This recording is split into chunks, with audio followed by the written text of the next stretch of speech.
Hay historias que llegan al alma y esta no será la excepción.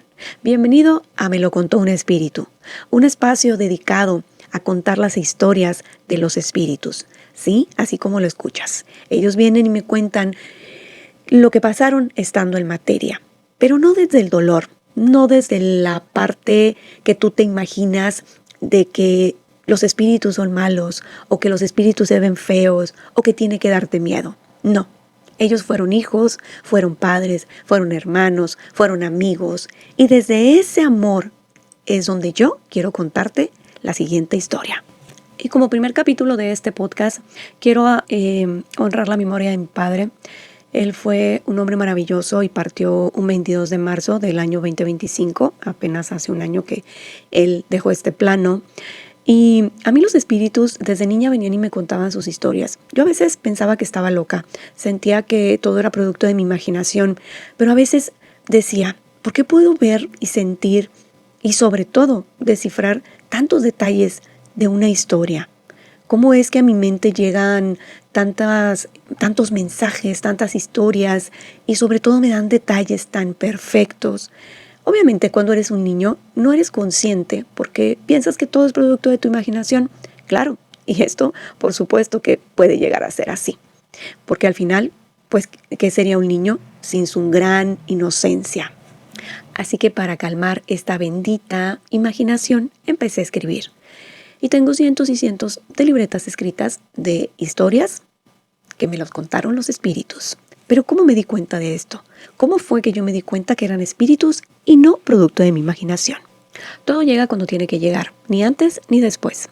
Cuando mi padre enferma, empezamos una travesía grande.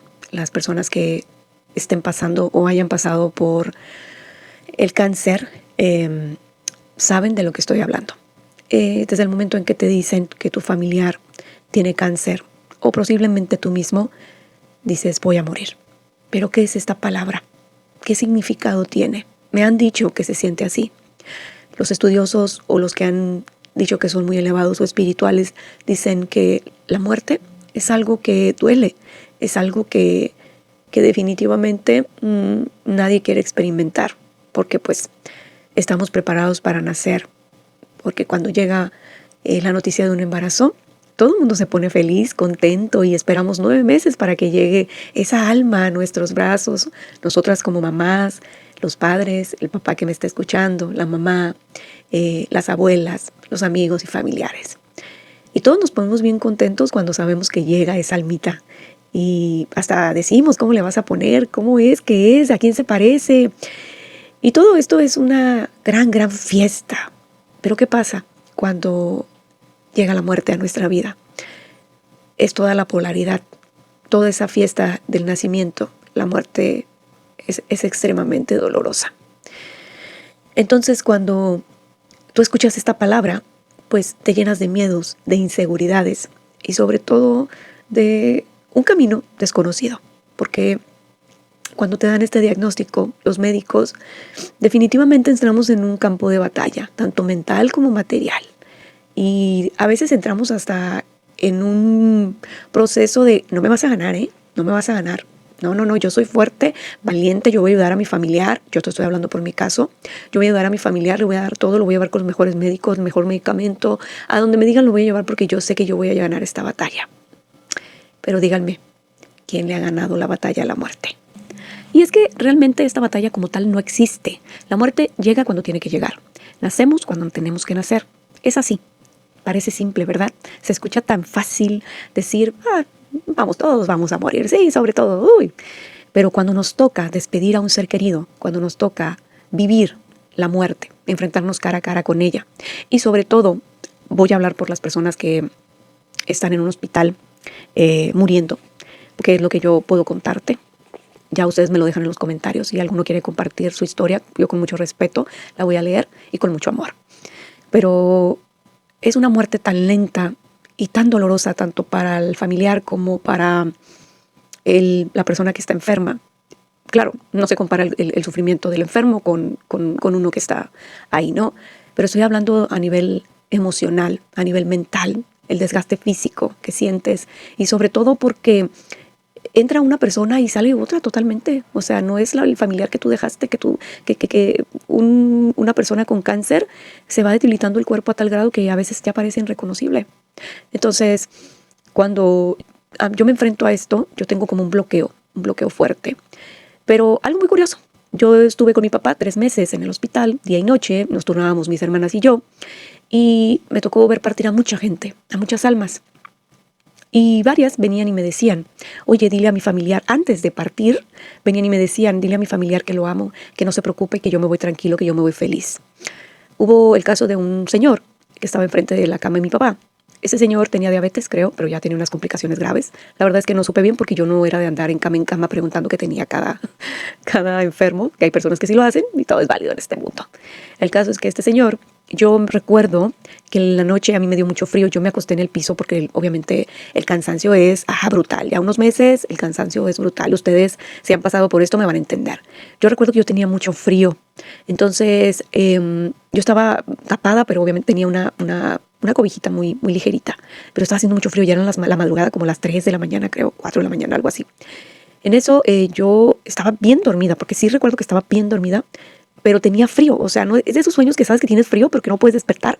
Entonces, en eso abro los ojos. La verdad es que no supe si fue en el sueño, porque fue tan real, que abrí los ojos y lo miré parado ahí a un lado mío y me dijo, tienes frío, ¿verdad? Te voy a prestar esta cobija para que no te dé frío. Y yo le dije, no se preocupe. Sí, me dijo, no puedes estar durmiendo así. Te voy a dar la cobija. Y sí, me echó la cobija, yo la agarré y me tapé, se me quitó el frío. Y me dijo, yo le dije cómo se había bajado de la cama. Entonces él me dijo que porque ya se sentía bien, que ya se sentía muy bien, que ya no le dolía nada. Y me dijo, esa que está ahí es mi esposa. Está muy cansada la pobre porque ya hemos venido, nos hemos ido y nos hemos venido tantas veces que ya ni sabemos cuántas veces hemos ido y venido. Pero ya, me dijo, ya estoy bien. Cuando ella se despierte le dices que la quiero mucho. Entonces yo le dije que sí, yo tenía tanto sueño, estaba tan cansada. Dije, ok, me quedé dormida, me despierto, un llanto, como eso de las 6 de la mañana. Un llanto me despertó así abruptamente y cuando yo volteo veo que tengo la cobija. Yo había pensado que había sido un sueño, Entonces, pues la señora estaba sola con el señor y ya empezaron los doctores a quererle dar reanimación al señor y todo esto. Pues ya dijeron que no, que el señor había muerto en la madrugada. Entonces fue ahí donde me di cuenta que yo podía ver los espíritus tal cual. Dije, canijo, pero dije, no, pues fue un sueño, fue coincidencia, fíjate, o sea, ya habían pasado muchísimos años. Entonces, la señora, yo me acerco a la señora y sí, le doy mi pésame, le doy un abrazo. No dije nada porque eso a mí me choca a las personas que llegan y te dicen, lo siento mucho, fíjate que quédate callado, por favor. No tienes nada que decir, no puedes sentirlo porque no estás sintiendo lo que estoy sintiendo para empezar. Y créeme que a la persona que está atrás de ti, la persona que está sufriendo, le chocan estas palabras. De verdad, mejor hay que quedarnos callados, hay que respetar. Y yo solamente le di un abrazo, la señora se desvaneció, vinieron por el señor, vinieron sus hijos, ¿no? Al último, la señora estaba recogiendo sus cosas y yo le dije, señora, esta cobija, es de usted, ¿verdad? Es que su esposo me la dio, le dije yo. Entonces ella voltea y me ve y me dice, esta vieja, usted ha de haber pensado, esta vieja está loca. Es que su esposo me la dio en la madrugada, le dije. Él me dijo que yo tenía mucho frío y pues vino y me echó la cobija en la madrugada. Entonces ella me dijo, ¿mi esposo? Le dije, sí, fue su esposo. Tenga, le dije, muchas gracias, pues ya, a lo mejor fue antes de trascender o no sé. Le dije, no, me dijo, mi esposo ya no caminaba.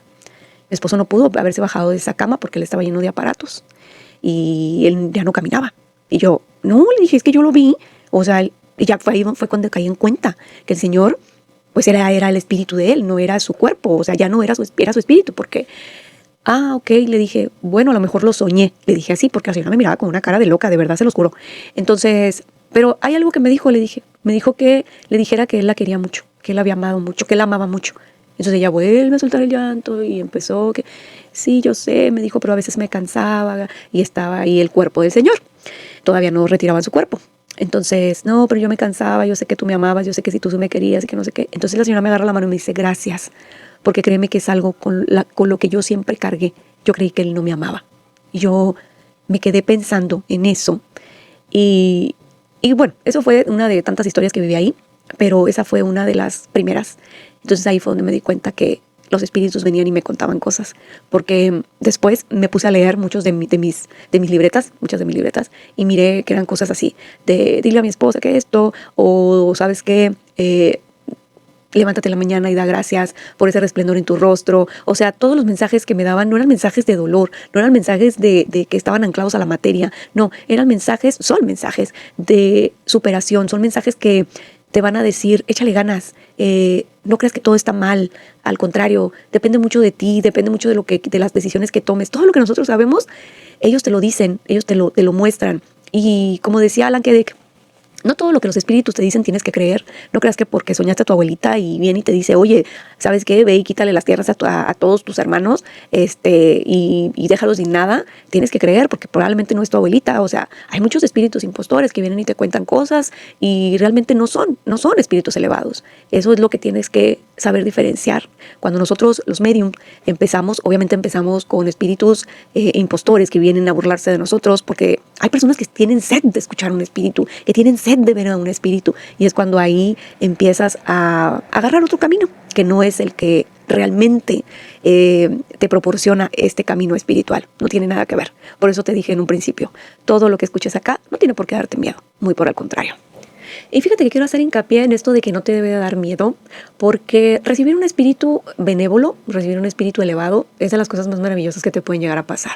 Sé que obviamente el contenido paranormal siempre, la mayoría de las veces, es así como que, no, hombre, que el espíritu viene y te jala las patas, te jala las greñas, te arruña, no sé cómo se diga, que allá en el monte le dieron una arrastrar a no sé quién, que se encontraron 3 caballos y luego pasaron y desaparecieron. Y todo este tipo de cosas existen porque me ha tocado verlas.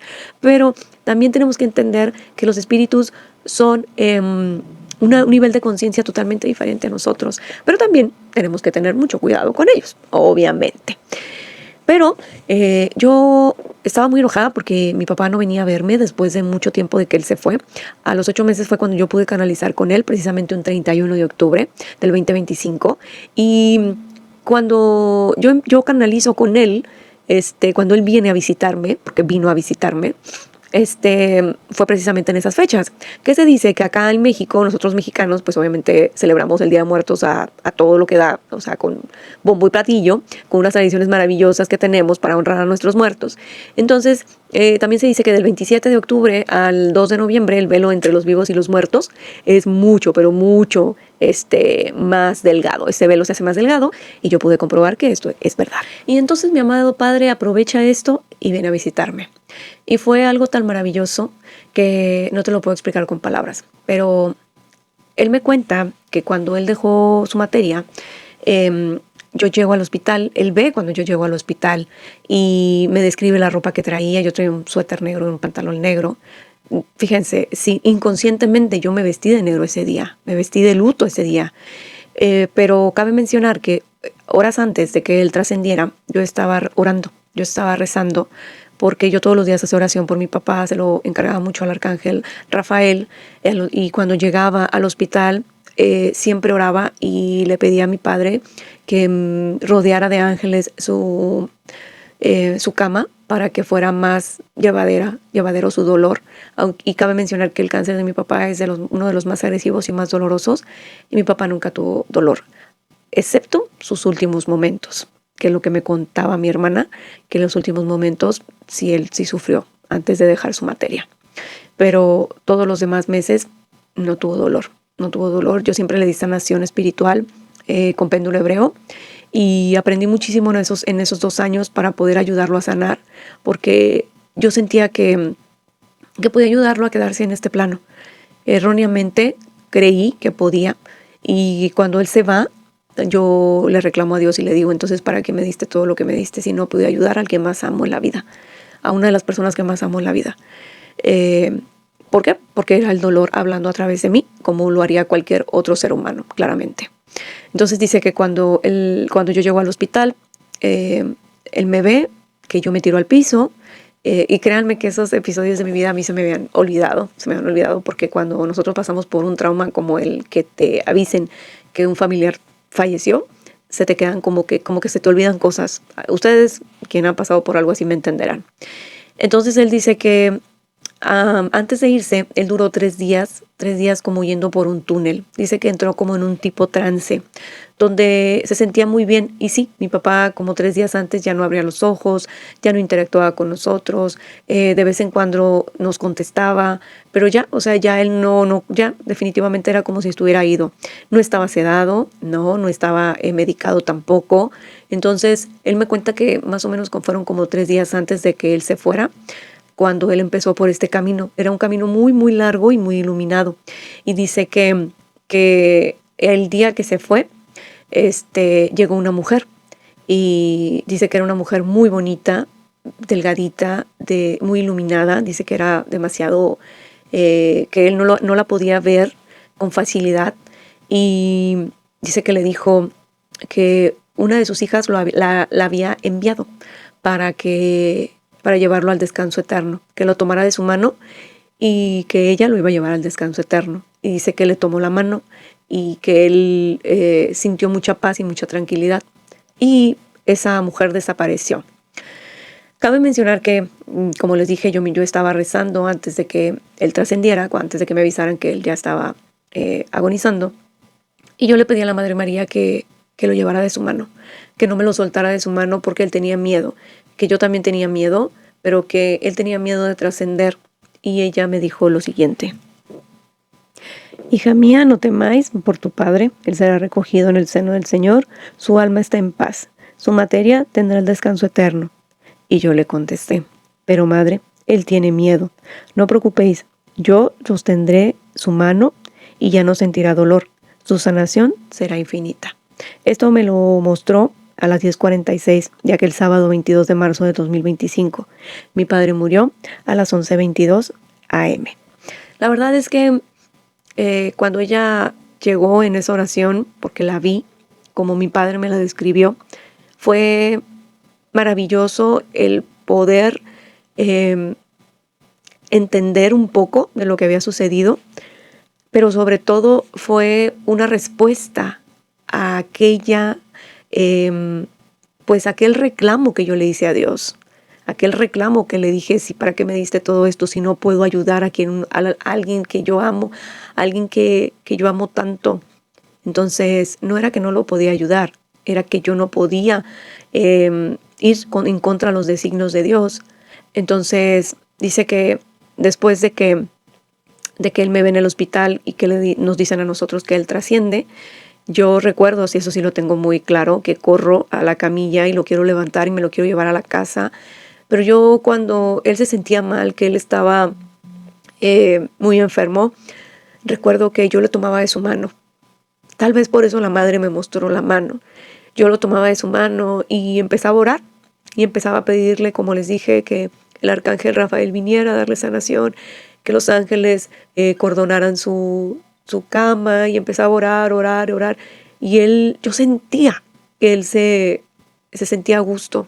Yo sentía que le daba un poco de paz y de tranquilidad y se calmaba, porque a veces sí andaba muy inquieto. Entonces dice que cuando nosotros estábamos sobre su cuerpo, él nos hablaba y nosotros no le hacíamos caso. Entonces me dijo que ahí fue donde se dio cuenta que él había muerto y que sintió como algo que no me puedo explicar, porque él sintió mucha paz y mucha tranquilidad. Se sentía muy ligero, es lo que él decía, que se sentía muy ligero. Pero en eso dice que llega un hombre con una túnica negra, pero por debajo de la túnica salía como luz. Dice que no le podía ver el rostro y que le dijo, que le llamó por su nombre y que le dijo que era la hora de irse. Pero que en eso voltea y también está la mujer que les acabo de contar, o sea, la Madre María. Y que cuando él les dice que no se puede ir porque nosotros estamos sufriendo, su esposa, sus hijas están sufriendo. Porque él me contó que él miraba cómo mi mamá me consolaba a mí, consolaba a mi otra hermana y a mi otra hermana, pero nadie la consolaba a ella, porque mi mamá corría para un lado, corría para el otro. Estaba muy preocupada mi mamá por nosotras, que como que ella no se dio ese tiempo de poder como deshogarse, y que él estuvo muy al pendiente de ella. Eso sí me dijo. Claro, fue el amor de su vida, 50 años juntos, pues imagínate, toda una vida. Entonces dice que el hombre le dice, no te preocupes, ellas estarán bien, tú tienes que seguir tu camino. Entonces cuando él le dice eso, la mujer lo toma de la mano, el hombre también, y dice que se va a un lugar. Y no nada más, te digo así con todas sus letras, que no nada más me lo contó, él me llevó ahí. Yo miré cómo estaba una puerta inmensa, era algo inmenso, una puerta súper grande. Y él me dijo, mira hija, yo estuve acá, acá fue donde yo llegué. Aquí estaba un señor, no estaba en ese momento cuando yo lo vi, ¿no? Pero él me contó que estaba un señor con una túnica blanca, una barba grande y un libro grandote. Y que él le dijo, Florentino, porque así se llamaba mi papá, que en paz descanse. Ah, sí, aquí estás, pero tú todavía no puedes pasar. Él se quedó, ¿pero por qué? ¿Qué fue lo que hice mal? Y le dijo él, no, tú no hiciste nada mal. No hiciste nada mal. Allá atrás de esa puerta te están esperando, pero todavía no puedes entrar. Necesitas ir a un espacio de sanación. Entonces dice que el mismo hombre y la misma mujer, dice que esa mujer nunca lo dejó solo. Tenía una voz cálida y tenue, y que con solo escuchar su voz, dice que él se calmaba. Entonces, también me dice que llega a un lugar donde era como un tipo hospital, y dice que él sí sintió miedo cuando estuvo en ese lugar, que dijo, otra vez voy a volver a pasar por lo mismo. Imagínense, venir de un proceso de cáncer, es obvio que la persona o el espíritu o el alma pues tiene miedo de volver a pasar el mismo dolor. Entonces dice que él volteó y le dijo a la mujer, es que yo ya no quiero que me hagan nada, yo ya no quiero sufrir. Y que la mujer le dijo, aquí ya no vienes a sufrir, al contrario, entrarás en un proceso de purificación. Cuando un cuerpo pasa por un proceso tan complicado como es el proceso de enfermedad que viviste, no puedes entrar al reino de los cielos o a donde, como tú quieras llamarle, pero así le llamó él. Necesitas primero entrar en purificación. Dice que lo sentaron como en una cama y era como una tipo cápsula. Dice que se metió, que sintió miedo, pero que se dejó guiar. Se metió y cuando salió, nada le dolía. Nada me dolía, hija, porque yo cuando morí todavía llevaba algo de pesado. Yo me sentía ligero, pero a la vez algo me preocupaba, algo me anclaba aquí a la tierra, a ustedes. Yo estaba muy preocupado por ustedes. Dice que cuando él sale de esa cápsula, sale más rejuvenecido y sale mucho mejor. Entonces, había pasado tiempo. No había pasado un día, ni dos, ni tres. Había pasado tiempo. Dice que los primeros 9 días en que ellos se van, ellos están acá con nosotros. Se les permite estar 9 días acá. Pero dice que él estuvo en este proceso de sanación, que esos 9 días él no vino. Entonces, ¿por qué? Porque él tenía que pasar ese proceso de purificación, que después se le daría tiempo para venir. Entonces, cuando él sale de esa cámara, estaba la misma mujer y estaba el mismo hombre esperándolo y le dijeron, ahora sí, puedes entrar. Dice que detrás de la puerta estaban mis abuelos, mis tíos y toda varias familia, pero en especial un tío que se había ido antes que él. Mi tío había fallecido 22 días antes, no sé exactamente si 20 o 22 días antes de que mi padre se fuera. Y mi tío fue el que le dio la bienvenida y me dijo, me sorprendió mucho ver a mi hermano ahí. Le dije, ¿tú qué estás haciendo aquí? Y mi hermano me contestó, es que me quise adelantar. Me dijo que mientras platicaba con todos los familiares, con las almas, bueno, los espíritus que habían llegado a recibirlo, todos le decían que qué afortunado había sido, que se había ido rodeado de amor, de mucho cariño, de mimos, y que a pesar de que algunas personas no quisieron estar con él en sus últimos instantes, él había dejado un legado tan maravilloso en la tierra que pocas personas lograban hacer lo que él hizo con su semilla, o sea, con nosotros, sus hijos. Pero él me dijo que esas personas a las que pues se referían cuando decían que no habían querido estar con él se las había perdonado. Que eso al final era algo que lo anclaba aquí en la tierra o a este plano y que pues para vivir ese proceso de evolución tienes que soltar lo que ya no te pertenece. Cuando dejamos la materia para convertirnos en espíritu, pasamos por un proceso doloroso. La materia es lo único que conocemos y venir aquí creemos que es un lugar desconocido, pero realmente no es así. Desde el momento en que llegas acá, tu espíritu conoce este lugar. Muchas personas investigan cómo es acá y viven para eso. Pero quiero decirte que no pierdas tu tiempo tratando de averiguar cómo es acá. Mejor vive cada día como si fuera el último. Ya te tocará estar aquí. Solo te digo que cada alma vive su proceso totalmente diferente. Así que no todos los espíritus te contarán la misma historia. Yo te conté a grandes rasgos la mía, porque cuando estás acá se ve todo tan diferente. Por eso te digo que no te pierdas de esta bonita experiencia de estar en materia. Deja de sufrir por lo que no tiene solución, porque una vez que desencarnas te das cuenta que debiste vivir más y sufrir menos. Atentamente, Florentino.